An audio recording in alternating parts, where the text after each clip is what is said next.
ठीक है, तो ये बनेगा आपका फाइनल आंसर यहाँ पर। तो क्या होगा फाइनल आंसर आपका? पी एवरेज बनेगा E not I not upon 2 into cos phi, E not I not upon 2 into cos phi, इस तरह से।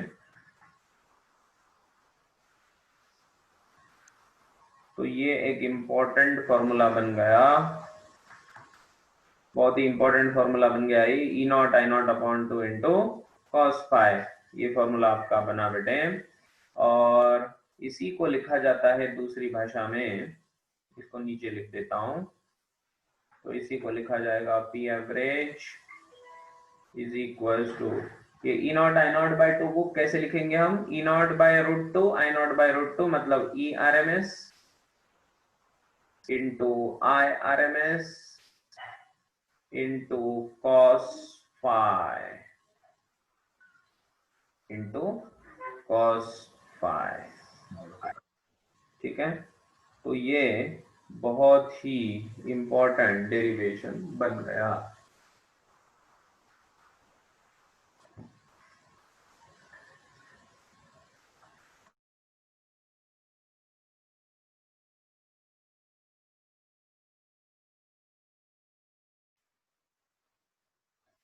तो यहां पर हमने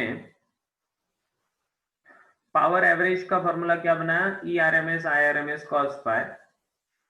तो पावर यहां पर डिपेंड करता है इस फैक्टर के ऊपर, कॉस फाई, इसीलिए hence it is called as power factor, इसीलिए इसको पावर फैक्टर इस नाम से हम जानते हैं।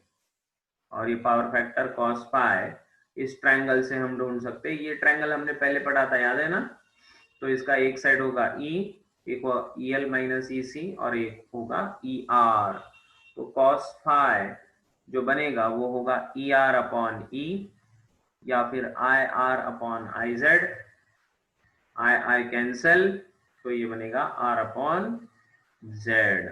इस तरह से पावर विल बी कैलकुलेटेड, इस तरह से हम पावर को कैलकुलेट कर सकते हैं, है ना? तो अब ये पावर हमने कैलकुलेट कर लिया, और अगर ऐसा हो जाए कि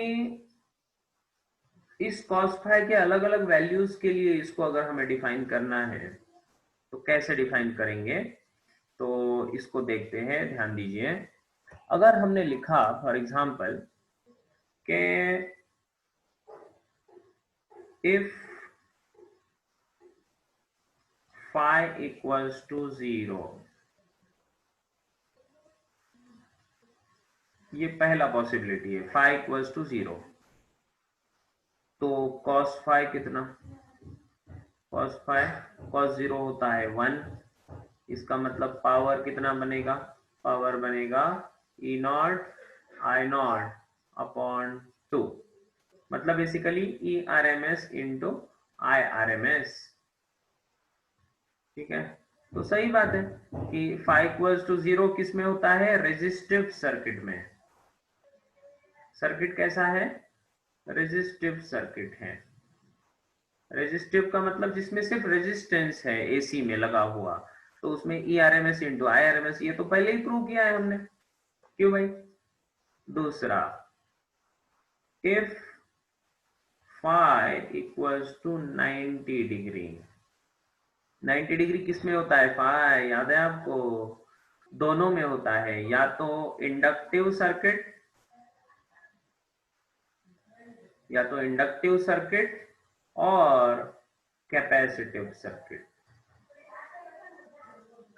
ठीक है, या तो प्योरली इंडक्टिव या प्योरली कैपेसिटिव सर्किट अगर रहेगा तो फाई का वैल्यू रहेगा 90 डिग्री, तो हम बोल देंगे कि cos फाई इक्वल्स टू 0, और इसीलिए average power equals to 0। Oh my god, ये तो एक बहुत ही इंपॉर्टेंट रिलेशन मिल गया। एवरेज पावर 0 आ गई, एवरेज पावर 0 आई, इसका मतलब अगर आप एसी में इंडक्टर या फिर कैपेसिटर लगा देते हो, आप एसी में जब इंडक्टर या कैपेसिटर लगा देते हो और वो अकेले काम करते हैं तो कोई भी पावर कंज्यूम नहीं होता, ठीक है। सो हमें यहां पर लिखना होगा कि विथ इंडक्टर और capacitor in AC circuit, there is no power generated or lost, ठीक है। यहाँ पर जो एवरेज पावर जो कंज्यूम होगा सर्किट में वो होगा ही नहीं, प्रोड्यूस होगा ही नहीं इसमें, ठीक है। और इसीलिए इसको कहा जाता है वैटलेस सर्किट,